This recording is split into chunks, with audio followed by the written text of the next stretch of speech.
Halo everyone, kembali lagi bersama saya M. Gusman Siregar dengan name 04387617 Prodi Ekonomi Syariah di channel Funny TV.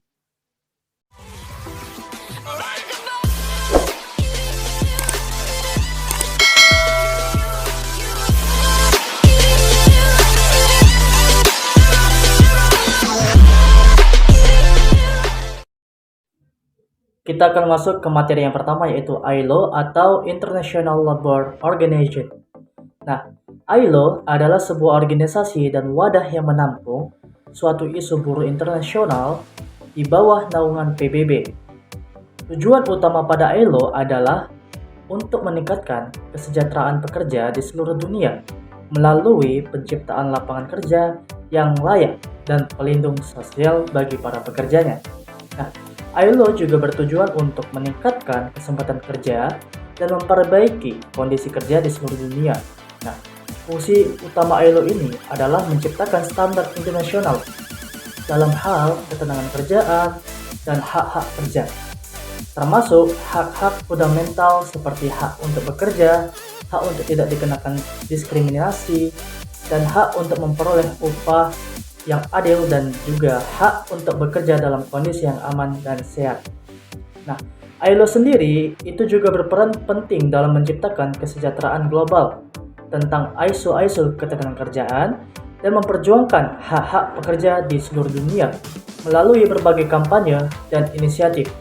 Nah, ILO juga berupaya untuk mempromosikan kemitraannya antara pemerintah dan juga pengusaha-pengusaha dan juga pekerja untuk menciptakan kondisi kerja yang lebih baik dan lebih adil di seluruh dunia.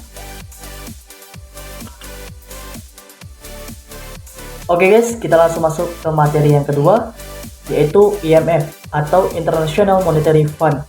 Nah, IMF atau International Monetary Fund adalah sebuah organisasi internasional yang didirikan dengan tujuan untuk mempromosikan kerjasama keuangan di tingkat internasional, stabilitas ekonomi global, dan juga pertumbuhan ekonomi yang berkelanjutan.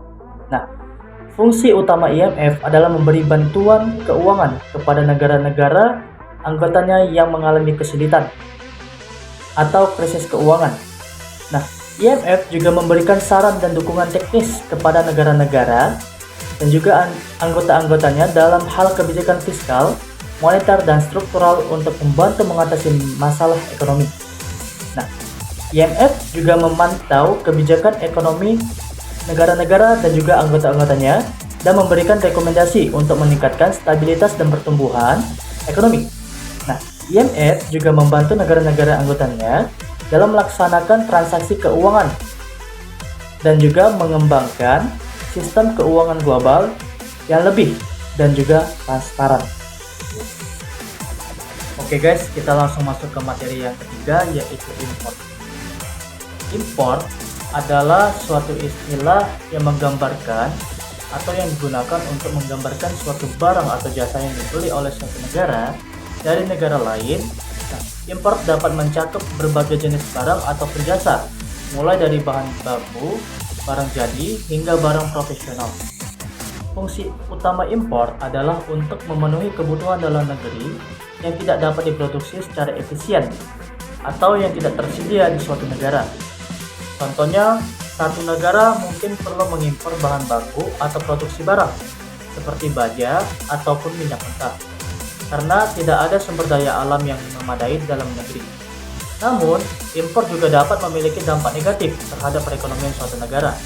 Jika negara terlalu banyak mengimpor suatu barang dan jasa ke negara lain, hal ini dapat mempengaruhi neraca perdagangan dan nilai tukar mata uang di negara tersebut.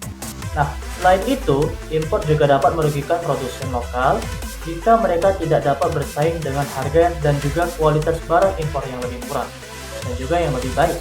Oleh karena itu, pemerintah suatu negara seringkali mengatur dan mengontrol impor dengan mengenakan tarif biaya masuk atau batasan kuantitas impor yang diperbolehkan. Nah, tujuan dari regulasi impor adalah untuk menjaga keseimbangan perdagangan dan juga melindungi produsen lokal. Terima kasih.